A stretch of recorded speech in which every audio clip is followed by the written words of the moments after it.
제가 제 성경으로 신약 71쪽에 있습니다. 제가 봉독하겠습니다. 사람들이 예수께서 만져주심을 바라고 어린 아이들을 데리고 오매 제자들이 꾸짖거늘 예수께서 보시고 노하시어 이르시되 어린 아이들이 내게 오는 것을 용납하고 금하지 말라. 하나님의 나라가 이런 자의 것이니라.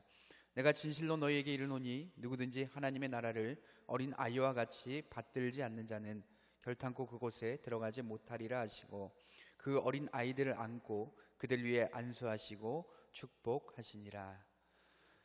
하나님 감사합니다. 거룩한 주일 귀한 말씀 듣고 세상 가운데 나아 살다가 다시 수요 저녁 예배로 이 자리 가운데 모이게 하심에 감사합니다. 이 시간 선포되는 말씀 통하여 다시 한번 하나님의 음성을 듣고 깨닫는 시간 될 수 있도록 성령으로 역사하여 주옵소서. 부족한 사람 단위에 섭니다. 부족한 사람의 모습 감춰주시고 하나님의 말씀만 대언할 수 있도록 성령님 역사하여 주옵소서. 예수님의 이름으로 기도합니다. 날씨가 많이 추워졌습니다. 우리 추운 날씨에 건강 잘 챙기시기를 바랍니다. 우리 앞뒤 좌우로 한번 인사하겠습니다. 건강 잘 챙기세요. 인사하겠습니다. 네, 우리가 많이 들어서 잘 아는 이야기지만 천국에 가면 세 가지의 이유 때문에 놀란다라고 이야기합니다. 먼저 첫 번째는 올 줄 알았던 사람이 오지 않아서 놀란다라고 합니다. 예를 들면 목사님을 아무리 찾아도 안 보인다든지 장로님을 아무리 찾아도 보이지 않는 거죠. 근데 실제로 그런 일이 많이 일어날지도 모릅니다. 두 번째로는 못 올 것 같던 사람이 와서 깜짝 놀란다라고 합니다. 왜냐하면 천국은 믿음으로만 가는 곳이기 때문에 이런 일이 분명히 있을 수 있습니다. 그럼 마지막으로 놀라는 것은 뭐 때문일까요? 내가 그 자리 가운데 있다라는 것 때문에 놀란다라는 것이지요. 우리 사랑하는 성도님들, 인생에서 가장 두려운 것이 있다면 무엇일까요? 많은 것들이 있겠지만 그래도 가장 두려운 것을 꼽으라고 한다면 그것은 바로 죽음이라고 생각을 합니다.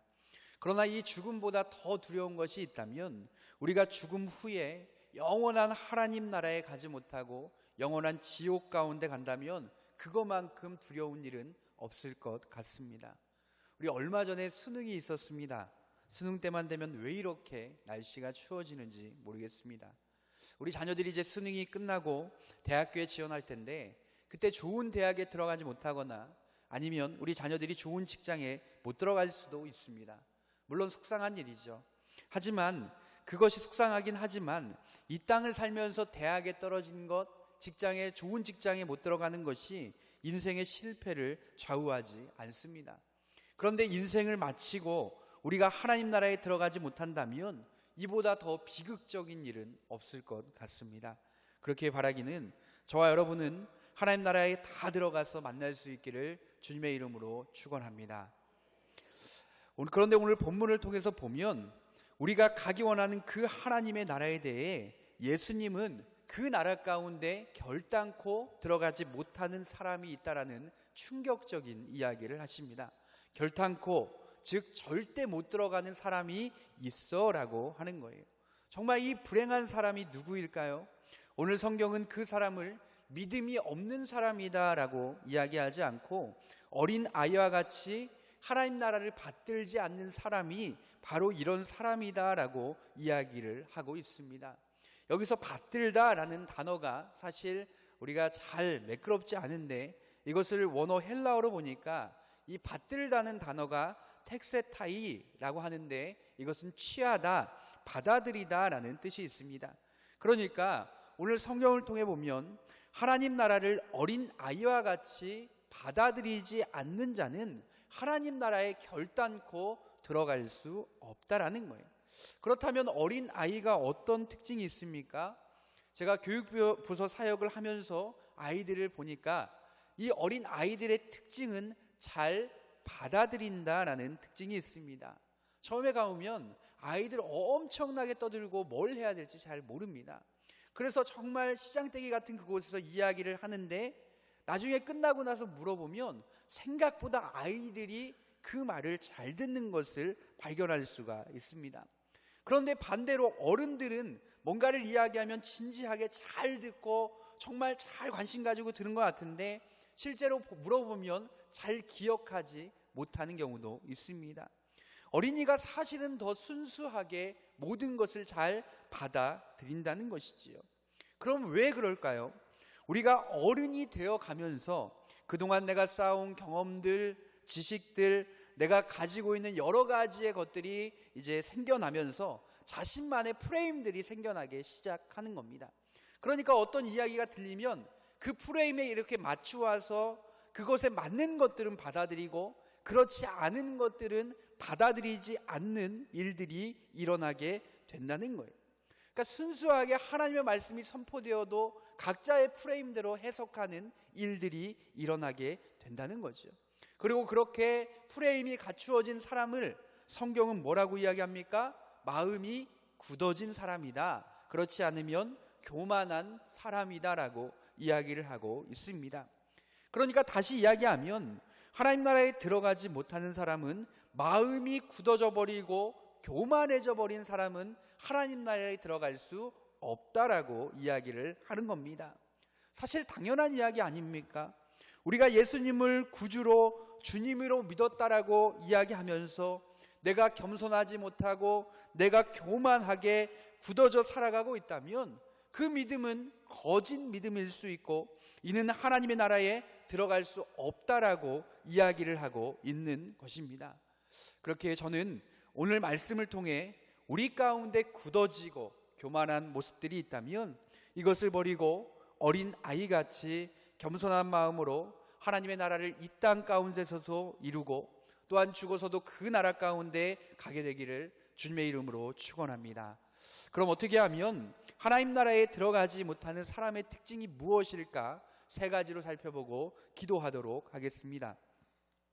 먼저 그 특징 첫 번째는 자신이 더 낫다라고 착각을 하는 것입니다. 한번 따라해 보실까요? 자신이 더 낫다라고 착각을 합니다. 자, 교만한 이들의 특징이 있습니다. 그것은 자신이 더 낫다, 즉 내가 우월해, 내가 더 잘났다라고 생각을 하는 것입니다. 그래서 이 교만을 백과사전에서 찾아보면 이렇게 정의하고 있습니다. 겸손함이 없이 잘난 체하여 방자하고 버릇이 없음을 일컫는 말, 남을 깔보고 자신을 높게 평가하여 반성함이 없고 쉽게 우쭐거리는 마음을 뜻함. 제가 이것을 보고 깜짝 놀랐습니다. 이 사전이 성경인가? 왜 이렇게 정확하게 제 이야기를 하고 있는지 모르겠습니다. 사랑하는 여러분, 여러분은 어떠십니까? 겸손하십니까? 늘 나보다 남을 낮게 여기며 살아가고 계신가요? 나보다 내 자녀가, 나보다 내 배우자가, 아니면 나보다 어린 사람을 보며 저 사람이 나보다 나아, 저 사람이 나보다 뛰어나라고 생각하며 살아가고 계십니까? 여러분, 부부간에 뭘 할 때도 그렇잖아요. 누군가가 뭘 얘기하면 여보 어떻게 이렇게 생각을 할 수가 있어, 진짜 당신 지혜롭다라고 이야기를 하십니까? 그렇지 않으면 또 아유 당신 그래서 탈이야 라고 지적하며 살아가고 계십니까? 왜 오늘 제자들은 다른 이들보다 자기가 우월하다라고 착각하며 살아갔을까요? 그렇게 생각할 수밖에 없었던 이유가 있습니다. 왜냐하면 이 제자들은 먼저 예수님에게 선택을 받은 사람들이었습니다.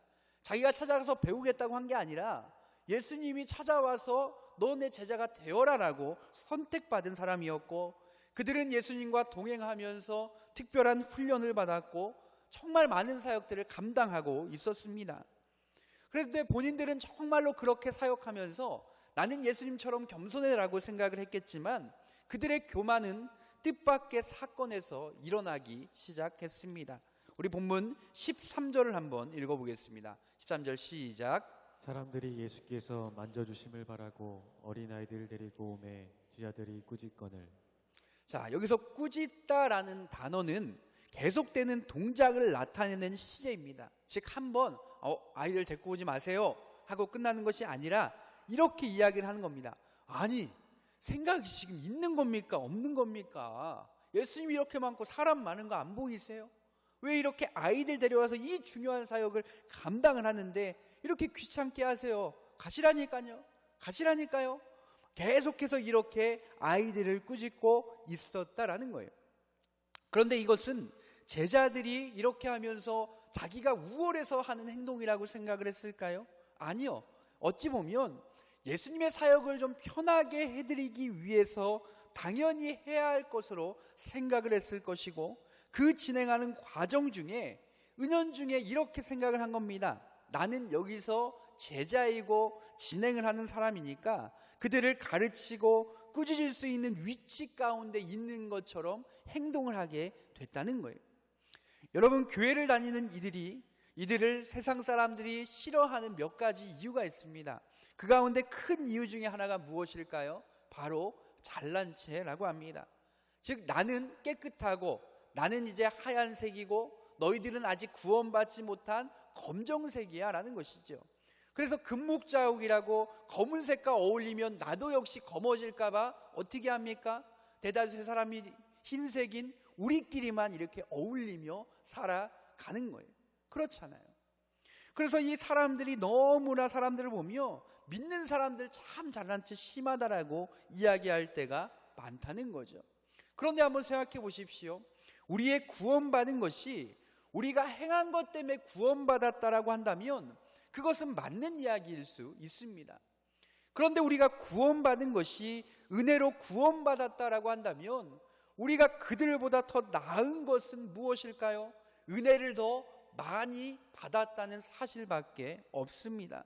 은혜를 많이 받았다라는 것은요, 우리가 그들에게 빚진 자가 되었다라는 것이지 그들보다 더 잘나고 그들보다 더 나은 것을 의미하지 않습니다. 그런데 예수를 믿지 않는 이들을 보면서 참 답답하게 여기거나 아니면 의롭지 못하게 여기면서 살고 있지는 않으십니까?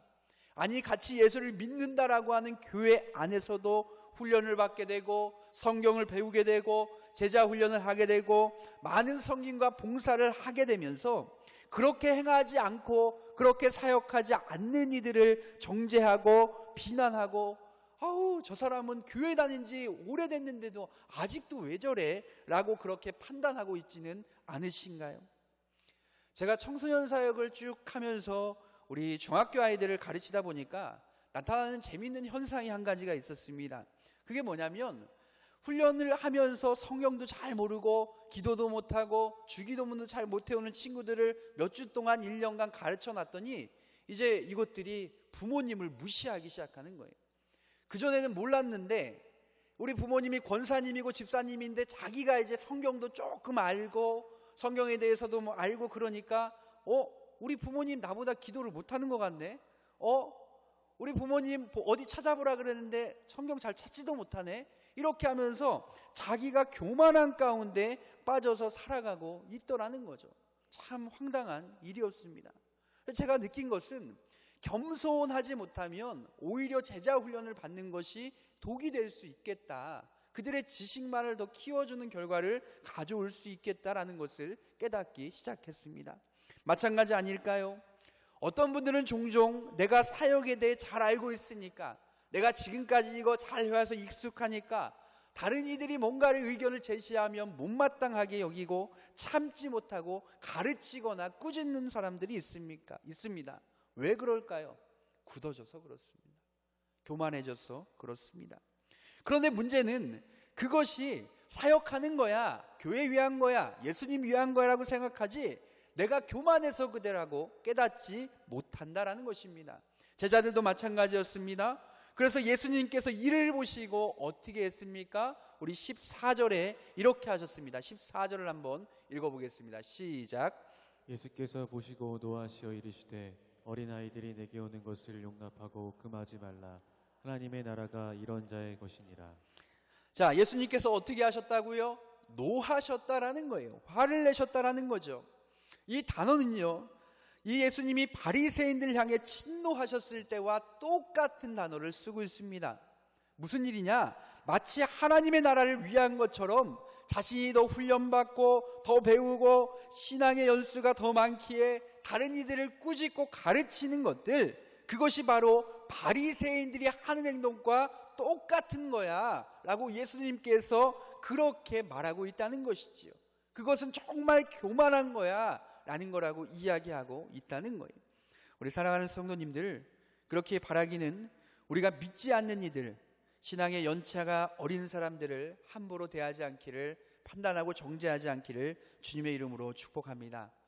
우리가 은혜를 깨달아 가면 갈수록 더 겸손해져서 내가 지금 우월해서 내가 남들보다 뭔가 잘하기에 쓰임받고 있는 것이 아니라 하나님의 은혜로 쓰임받고 있구나 라는 그 사실을 기억할 수 있는 저와 여러분 될 수 있기를 주님의 이름으로 축복합니다. 한 발 더 나아가 하나님 나라에 들어가지 못하는 이들의 두 번째 특징은 무엇일까요? 두 번째 특징은 말씀을 깊이 깨닫지 못한다라는 것입니다. 우리 따라해 보실까요? 말씀을 깊이 깨닫지 못한다라는 것입니다. 제가 말씀드린 것처럼 제자들은 자기가 우월하다, 내가 조금 더 그래도 나아라고 생각을 했습니다. 그런데 어찌 보면 그것은 사실이었습니다. 아무리 생각해도 자기들이 더 사역에 대해 많이 알고, 자기들이 더 잘 알고, 더 많이 해봤고, 더 섬겼다라고 생각을 하는 것이지요. 그런데 성경을 보면 제자들이 왜 이런 생각을 하게 되었을까? 왜 착각하게 되었을까? 사실 성경을 잘 살펴보면 이들이 예수님과 사역을 많이 했지만 복음서를 통해 볼 수 있는 제자들의 가장 흔한 모습이 있는데, 그것이 무엇이냐? 매번 예수님께 혼나는 장면입니다. 너 아직도 믿음이 없냐? 너희 언제까지 이렇게 다툴래? 야, 너 아직 졸고 있냐? 깨어 기도하지 못하냐? 그들은 매번 예수님이 왕이 되고 예수님이 나중에 잘 되면 누가 오른쪽에 앉을 거냐, 누가 더 크냐 가지고 매번 해서 싸웠습니다. 교회도 그렇지 않습니까? 사람에게 인정을 받고 목사님께 인정을 받기 위해서 하는 사람들이 너무나 많잖아요. 그런데 바라기는 우리가 사람이 아닌 하나님께 인정받는 인생 될 수 있기를 축복합니다. 그러니까 이들이 매번 계속해서 예수님께 혼나고 또 혼나고 지적받고 했으면 어떻게 생각해야 사실은 정상입니까? 나는 매번 이렇게 참 부족하구나 라고 생각을 했어야 정상이 아닐까요? 그런데 이들이 행동하는 거 보면 그래도 나는 누구보다는 저 아이들보다는 조금 나아 라고 이렇게 착각을 했을까요? 우리 역시 마찬가지 아닙니까?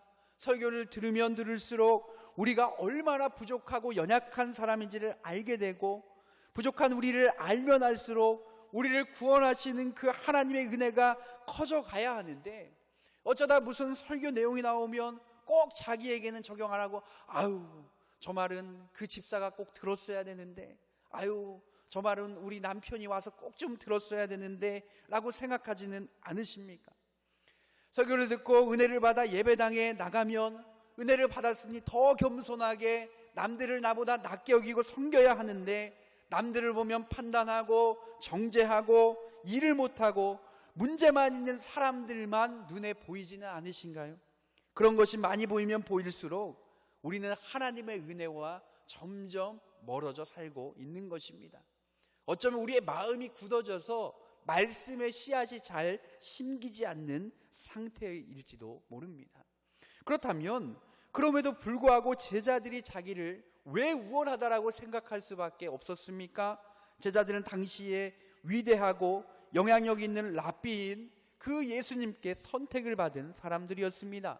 특별한 훈련, 가르침, 게다가 예수님의 이적을 행할 때 그들은 예수님과 함께 했습니다. 한번 생각해 보십시오. 오병이어 이적을 행할 때 그들은 직접 물고기를 떼어주고 떡을 떼어줬는데, 이것들이 계속해서 끊이지 않고 그렇게 사람들이 받아먹는 기적을 체험했습니다. 게다가 예수님의 이름으로 귀신도 쫓았습니다. 그러니까 아무리 생각을 해봐도 100번 양보해서 철없이 이 예수님의 바쁜 사역을 돕고 있는 자신들과는 다르게 이 아이들을 데려온 사람들의 행동이 철없이 보였을 수 있었다라는 것이지요. 사실 우리가 세상에서도 마찬가지 아닙니까? 능력이 있고 일을 더 많이 하고 많은 이들의 인정을 받으면 자기가 사실 그렇게 하는 것이 뭐가 그렇게 문제가 된다라고 생각을 하겠습니까? 당연한 것처럼 여겨질지 모릅니다. 교회에서도 제일 교만해지기 쉬운 사람이 누구입니까? 어쩌면 훈련을 더 많이 받고 더 많은 것들을 담당하고 있는 사람이 교만해지기가 쉽습니다. 그런데 예수님의 그 말씀을 제대로 배웠다면 교만해서는 안 됩니다. 그리고 교회 가운데 교만한 대표적인 사람이 누구일까요? 바로 저입니다. 목사입니다. 저는 아시는 것처럼 청년 사역을 담당하고 있습니다. 근데 이제 저와 함께 동역하는 전도사님이 한 분이 계신데, 제가 여기 와서 처음에 임원들이랑 같이 회의를 들어갔더니 전도사님의 역할이 애매한 거예요. 전도사님이랑 이야기를 하다가도 제가 이렇게 들어오면 제가 모든 결정권을 거의 다 이렇게 가져가게 되니까, 그래서 사역들을 이렇게 좀 분리를 하기 시작했습니다. 나는 설교하고, 이제 주중에 제가 여기에 있으니까 우리 청년들을 신방을 할 테니 전사님은 이제 기획을 하고 임원들이랑 회의를 하고 뭐 그런 일들을 감당해 주셨으면 좋겠습니다 라고 이야기를 했어요. 그런데 이제 가끔 가다가 회의를 이제 들어갈 때가 있습니다. 근데 회의를 들어가서 보면 제가 후회를 할 때가 너무나 많습니다.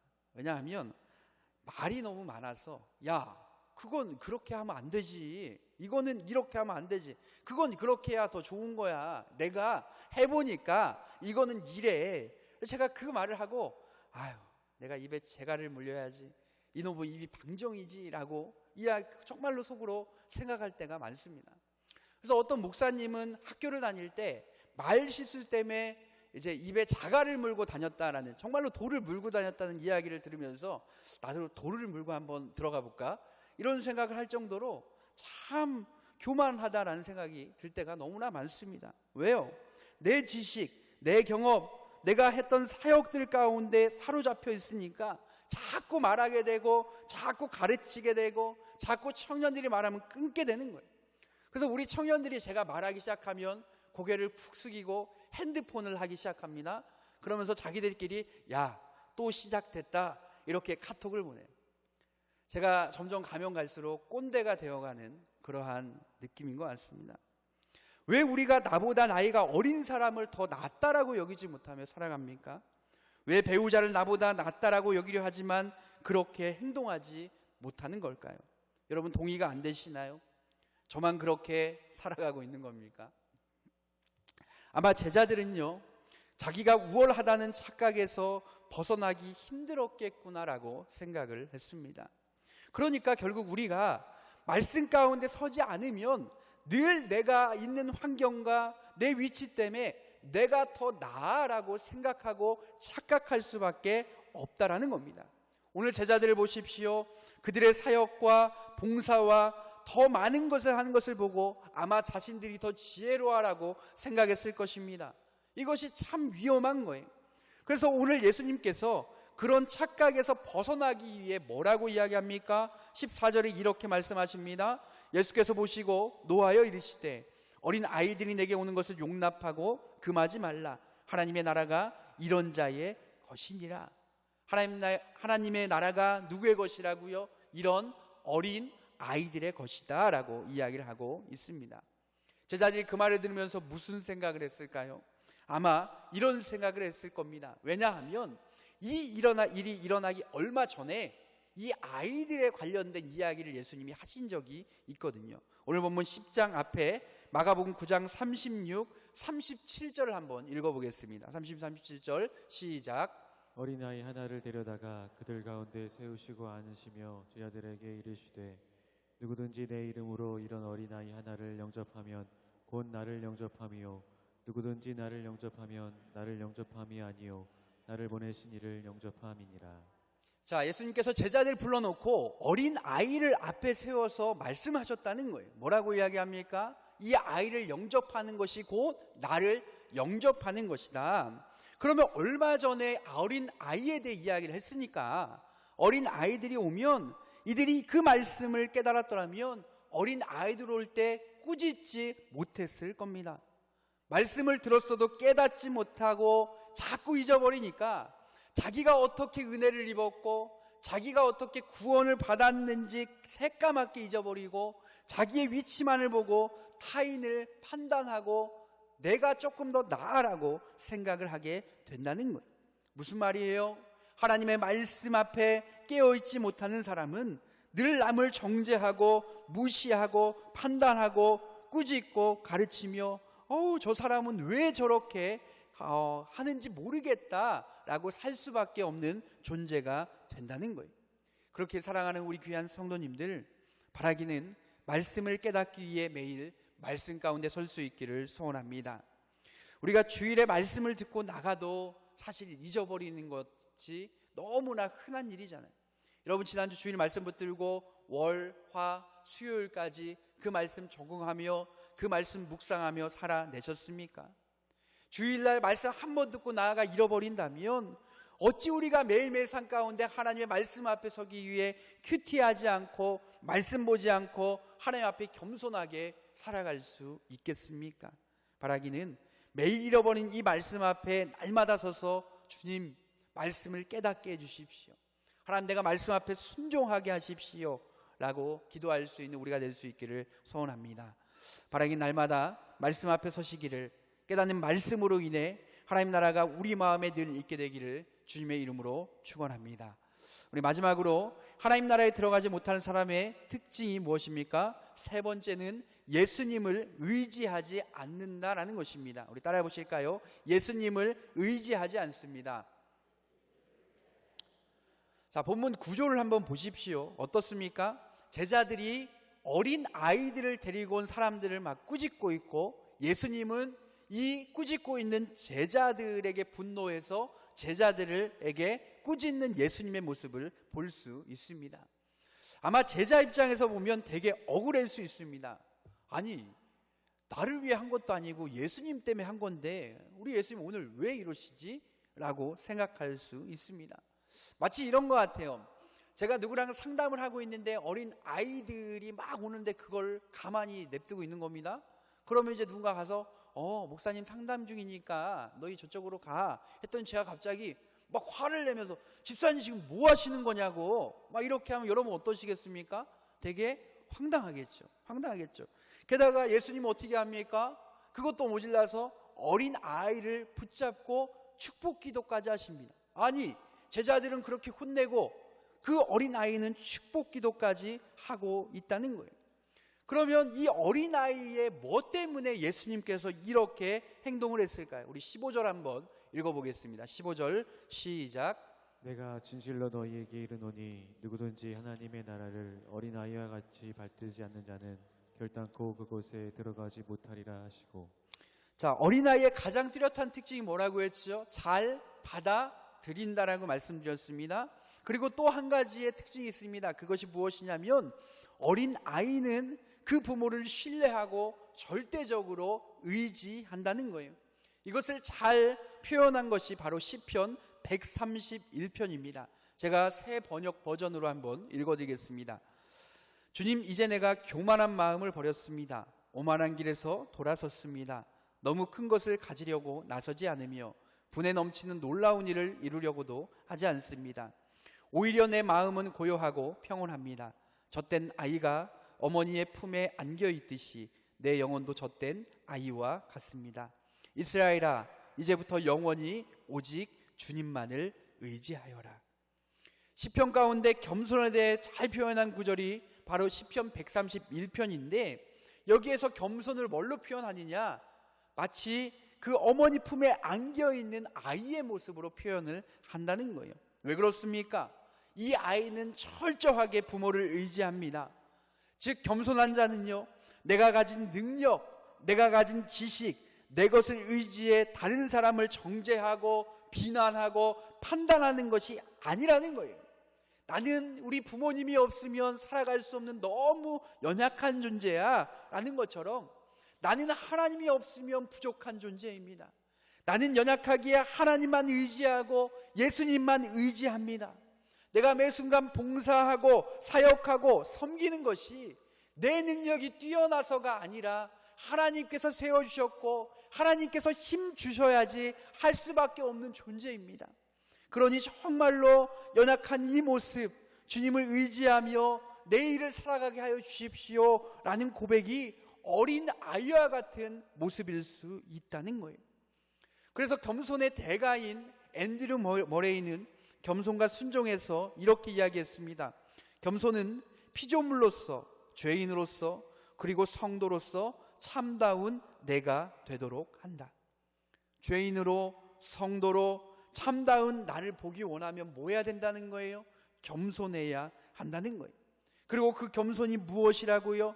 주님이 없으면 나는 아무것도 아닌 너무 부족하고 너무 연약한 존재다라고 고백하는 것입니다. 사실 보면 어린 아이가 제자들보다 나은 것이 뭐가 있겠습니까? 그들이 그 이후에 예수님 따랐을까요? 아니면 제자 훈련 받았습니까? 아니면 무슨 돈이 있어 헌금을 많이 했겠습니까? 한 것이 없습니다. 그런데 제자들은 어떻게 했습니까? 모든 것을 버렸습니다. 주님을 쫓았습니다. 평생을 땀 흘려 예수님을 3년 동안 모셨습니다. 그런데 이들에게 어린 아이처럼 되어야 돼 라고 말씀하지 않습니까? 무슨 말입니까? 너희들 믿음 생활하며 나를 따라오며 사역하고 훈련하면서 착각하게 되는 것이 있다. 그것이 무엇이냐? 너희 힘으로 할 수 있다라고 착각하지 말고 어린 아이처럼 나를 의지하지 않으면 하나님의 나라가 임할 수 없고 하나님 나라에 들어갈 수 없다라는 거예요. 우리가 어린아이같이 겸손한 마음으로 어떻게 하나님 나라를 누릴 수 있을까요? 그걸 어떻게 할 수 있을까요? 하나님의 나라는요, 의와 평강과 기쁨이 있습니다. 그러니까 내가 겸손하게 내가 이 일을 할 수 없지만 주님의 능력으로 한다라고 하는 겸손한 사람은요, 누군가의 말에 상처받지 않습니다. 겸손한 사람은 누가 뭔가를 이야기해도 그것에 상처받거나 그것 때문에 마음 아파하지 않는다라는 거예요. 겸손한 자는요, 늘 마음에 세상이 알 수 없는 기쁨과 평강이 있습니다. 그리고 그 기쁨을 누리는 오늘의 증거가 내가 지금 죽어도 천국에 갈 수 있구나라는 확신을 우리 가운데 확증해 주는 것입니다. 우리 사랑하는 여러분, 믿음이 있다면서 나보다 남을 낮게 여기지 못하는 자 결단코 하나님 나라에 합당하지 않습니다. 저는 이제 천안교회가 제 첫 사역지였으니까 25살에 이 교회에 우리 교회에 처음 와서 이제 어느덧 30대 중반 후반으로 넘어갑니다. 제가 이곳에서 결혼도 하고 이제 아이도 낳고 했으니까 참 오랜 시간이 지났습니다. 그러면서 여기 가운데 일주일에 한 번 이상은 청년 사역을 하니까 설교를 하는데 가장 힘든 것이 설교를 준비하면서 설교하면서 설교대로 내가 살아내지 못하는 것들을 이제 청년들과 나눈다는 게 참 너무나 힘들다라고 느낄 때가 많습니다. 그리고 그런 고통이 매주 찾아오는데 오늘 설교를 준비하며 마음이 참 어려웠습니다. 왜냐하면 이 우월하게 여겼던 제자들의 모습이 제 모습이었기 때문입니다. 겸손한 척 행동하지만 성도님들께서 너무 잘 섬겨주시니까 점점 무뎌져서인지 하나님의 일을 하면서 내가 은혜로 이곳에 있구나, 하나님이 은혜로 날 세워줬구나라는 것들을 잊어버리고 내가 그래도 조금 잘해서 내가 이 자리 가운데 있구나 교만하게 사는 제 모습을 발견할 때가 너무나 많이 있습니다. 그래서 설교를 준비하면서 여기 설 때마다 이 교만한 자를 하나님께서 진멸하지 아니하시고 다시 기회를 주시고 섬길 수 있게 하는 그 은혜가 너무나 감사하기도 하고 마음이 무거워서 때때로는 좀 벗어나고 싶다라는 생각을 할 때도 많습니다. 그렇게 제 평생의 기도 제목이 있다면 하나님을 평생 의지하며 하나님 저 부족하고 연약합니다라고 고백하며 겸손하게 말씀대로 살아내고자 몸부림치며 주어진 길을 끝까지 가는 것이 기도 제목입니다. 우리 권사님들이 저보고 참 좋을 때다라고 말씀하시는데 모르겠습니다. 좋을 때인지. 앞이 잘 보이지 않더라고요. 앞이 잘 보이지 않아요. 내가 단독 목회를 나갈 수 있을까? 아니 단독 목회 나갈 때까지 내가 사역을 하고 있을까? 라는 생각들을 많이 하기도 합니다. 세상 사람들은 말합니다. 기독교인들 교만해. 근데 이 말 들으면 억울하신가요? 근데 잘 한번 생각해 보셨으면 좋겠어요. 우리가 우리의 힘으로 내가 무언가를 교회에서 더 하기에 어느새 내가 그래도 누구보단 나아라고 착각하며 살아가고 있는 것이 우리의 모습은 아닐까요? 사랑하는 우리 성도님들, 바라기는 우리 모두가 겸손하게 하나님의 말씀 앞에 내가 은혜로 구원받았구나라는 사실을 깨달으며 날마다 기억하며 그렇게 살아갈 수 있는 저와 여러분 될 수 있기를 주님의 이름으로 축복합니다. 우리 찬양하고 기도하겠습니다.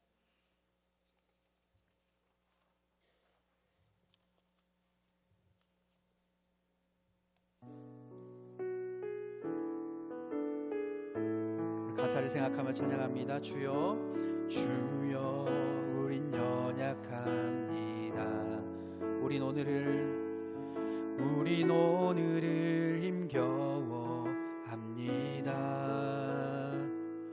주 뜻 이루며 살기엔 부족합니다.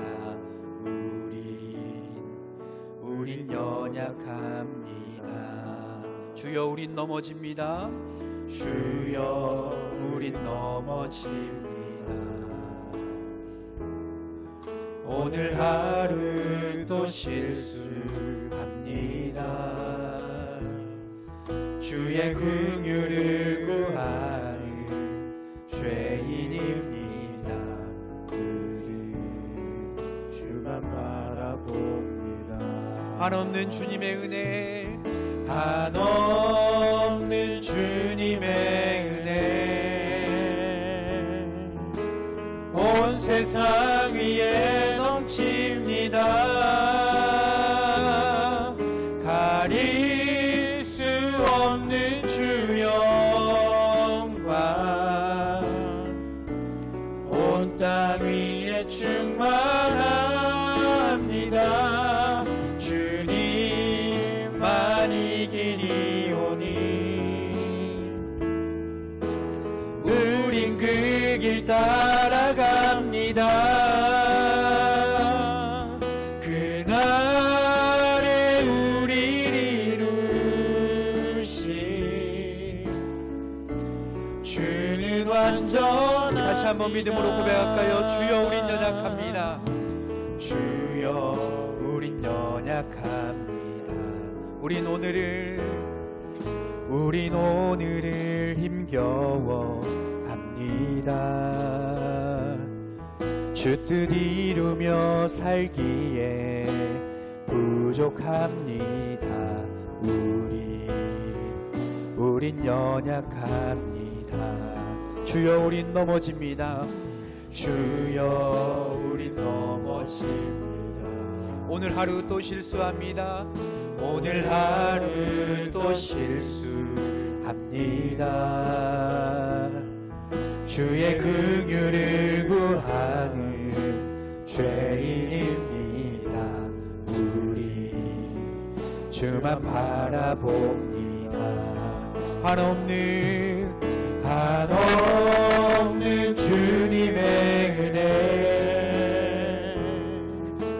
온 세상 위에 넘칩니다. 가릴 수 없는 주 영광 온 땅 위에 충만합니다. 주님만 이기리오니 우린 그 길 따라갑니다. 그날에 우리를 이루신 주는 우리 다시 한번 믿음으로 선포합니다. 한없는 주님의 은혜, 한없는 주님의 은혜 온 세상 위에 넘칩니다. 가릴 수 없는 주 영광 온 땅 위에 충만합니다. 주님만이 길이오니 우린 그 길 따라갑니다. 그날에 우리를 이루신 주는 완전합니다. 우리 시간 우리 합심으로 기도하겠습니다. 하나님, 우리는 너무나 부족하고 연약한 존재입니다. 하나님, 넘어지면 실수하는 존재입니다. 하나님, 이 부족한 모습 가지고 주님께 나아왔사오니 하나님, 우리가 매번 겸손하며 하나님의 말씀을 가지고 하나님, 우리가 말씀 가운데 순종하며 나보다 남을 낮게 여기며 나아가는 하나님 인생 될 수 있도록 역사하여 주옵소서. 하나님 나라 가는 그날까지 하나님 우리가 교만하지 아니하고 하나님 이 땅 가운데 천국을 누리며 하나님 천국 가운데 들어가는 하나님 그 믿음의 길들을 끝까지 인내하며 버티며 견디며 믿음 지키고 살아낼 수 있도록 하나님 역사해 주옵소서. 우리 기도 제목 가지고 우리 말씀 가운데 은혜 주신 것 기억하며 우리 다 같이 합심하여 기도합니다. 하나님 아버지 은혜 사랑을 감사합니다. 하나님 아버지 너무나 부족하고 연약한 것이 하나님 매번 넘어지고 실수하는 것이 하나님 우리의 모습을 고백합니다. 하나님 아버지 완전하신 그분께 나아가사오니 하나님 아버지 우리의 교만해지고 부러진 마음들이 있다면 하나님 다시 한번 우리의 마음 같은 귀엽게 하시고 하나님 말씀대로 살아내며 하나님 말씀 가운데 우리를 비추어보고 하나님 나보다 남을 낫게 하며 살아가는 인생들이 될 수 있도록 하나님 역사해 주옵소서. 하나님 붙들어 주옵소서. 하나님 겸손하게 하십시오. 하나님 예수님을 닮아서 하나님 아버지 더욱더 순종하며 하나님 성전의 인생 될 수 있도록 붙들으시기 바랍니다. 하나님 아버지 우리의 무시함과 하나님 우리의 연약함을 하나님께 고백하며 나아갑니다. 하나님 나아가는 그날까지 하나님 겸손하게 섬기게 하십시오. 하나님 나아가는 그날까지 우리가 낙심하지 아니하고 하나님 믿음의 길을 떠나지 아니하고 하나님 힘들지만 하나님 버티며 하나님 의지하며 하나님 말씀 붙들며 살아내는 인생들 될 수 있도록 하나님 아버지 역사해 주시기 원합니다. 하나님 우리의 믿음의 부족함을 하나님 우리의 약함을 하나님 불쌍히 여겨주옵소서. 하나님 그를 구하며 나아갑니다. 하나님 그를 구하는 너무나 부족한 우리가 하나님 아버지 목 가운데 왔사오니 하나님 아버지 하나님 올려주신 시간 가운데 하나님 보여주시고 하나님 임재해주시고 하나님 역사해주시기를 원합니다. 하나님 아버지 하나님을 신뢰하며 나아갑니다. 하나님을 의지하며 나아갑니다. 하나님 우리나라와 같이 하나님이 없으면 우리는 아무것도 아닌 존재를 고백하오니 하나님 아버지 하나님 아버지 완전하신 그 하나님 신뢰하며 나아가오니 하나님 시간 통하여 하나님 우리 가운데 일하여 주옵소서. 우리 시간 다시 한번 기도할 때에 나라 민족 교회를 위하여 기도합니다. 하나님 이 나라의 민족 가운데 긍휼을 베풀어 주시고 하나님 우리 믿음의 선조들이 하나님 이 나라의 민족을 위하여 뜨겁게 기도했던 것처럼 우리 역시 이 나라의 민족을 위하여 기도하는 하나님의 백성들 낼 수 있도록 역사하여 주옵소서. 하나님 우리가 먼저 깨어서 일을 잘 감당하게 하시고 특별히 우리가 비전 만천백 이루어질 수 있도록 기도해 주시고 우리 일야 세우신 담임 목사님 캄보디아 신학교 이제 강의차 출사 중이신데 하나님 그곳 가운데 놀라운 사역의 열매들이 맺혀지게 하시고 하나님 그곳에서 정말 이 세워진 사역자들 사명자들 통해 캄보디아가 하나님 나라가 될 수 있도록 기도해 주시기를 바랍니다. 또한 환우들과 자녀들과 우리 국내에 우리가 파송한 선교사님들과 교회를 위해 기도해 주시고 12월 8일 사세명 주야 진행되는데 하나님 아버지 우리가 그들을 품고 기도할 때에 하나님 아버지 정말로 그들의 마음문이 열리고 함께 같은 곳을 바라보며 천국을 소유한 자로 살아갈 수 있도록 하나님 우리가 품은 대치자들 가운데 하나님 우리의 전도 가운데 함께 하시고 역사해 주옵소서. 우리나라 민족 교회를 위하여 우리 시간 다같이 합심하여 기도합니다. 하나님 아버지 은혜와 사랑을 감사합니다. 하나님 아버지 시간 가운데 하시면 우리가 나라 민족 교회를 위하여 기도합니다. 하나님 이 나라 민족 가운데 긍휼을 베풀어 주옵소서. 하나님 제사장 나라 거룩한 백성 될 수 있도록 하나님 아버지 역사해 주시고 하나님 한국교회가 이를 위해서 빛과 소금 역할을 잘 감당할 수 있도록 하나님 붙들으시기 바랍니다. 하나님 나는 기도를 쉬지 않은 자를 범치 않겠다는 사무엘의 고백이 하나님 아버지 우리 신앙인의 고백이 되게 하시고 하나님 이 나라와 민족을 위해 기도하는 백성들을 할 수 있도록 하나님 역사하여 주옵소서. 하나님 비전 만천백 속히 이루어지게 하시고 하나님 아버지 우리 교회가 정말로 고래 함께 사며 잘 감당할 수 있도록 하나님 붙들어주시기 바랍니다. 하나님 아버지 우리 담임 목사님 하나님께서 붙들어주시고 세우셨으니 감사합니다. 하나님 아버지 능력 주시고 건강 주시고 하나님 지혜 주셔서 하나님 아버지 정말로 하나님 만한 평등하게 하시고 하나님 능력이 나타나게 하시고 특별히 캄보디아 우리 신학교 가이차 출단 중이신데 오가는 과정 가운데 안전함으로 지켜주시고 하나님 그곳에 뿌리는 하나님 많은 씨앗들이 열매 맺혀서 하나님 그곳에 있는 사명자들 사역자들 통하여서 캄보디아가 복음화 되어지고 하나님 나라의 말씀인데 귀하게 사용되는 사역들을 할 수 있도록 하나님 필요한 재정 주시고 하나님 돕는 사람들 보내주시고 하나님 역사해 주시기를 원합니다. 하나님 우리 환우들과 우리 자녀들 하나님 축복하여 주시고 하나님 아버지 정말 하나님 의지하며 신뢰하며 문제를 이기고 하나님 그들의 인생 가운데 하나님 붙들고 믿음을 따라 걸어갈 수 찾아낼 수 있도록 붙들어주시기 원합니다. 하나님 아버지 성사님 가운데 함께해 주시고 작은 교회들 하나님께서 재정 주시고 사람 주시고 하나님 정말 이 시대 가운데 구원의 역할 잘 나갈 수 있도록 하나님 우리 비자리 교회와 우리가 독보의 송기들 가운데 함께 하시기를 원합니다. 하나님 우리 세대 우측 가운데 역사해 주시고 하나님 우리가 찾아갈 때에 하나님 그들의 마음을 열 수 있도록 붙들어 주시고 하나님 우리가 열심으로 섬기고 사랑하고 하나님 전도하여 도와요 하나님 귀한 열심히 맺어지는 우리 사역 주셔질 수 있도록 하나님 보여지 우리 새벽 주셔질 수 있도록 오 하나님 역사하시고 마시고 함께하여 주옵소서.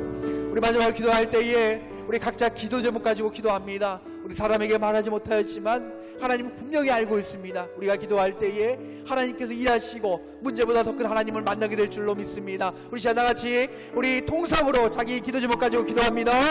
할아버지 하나님 우리가 시간 가운데 하나님께 나옵니다. 하나님 역사해 주시고 하나님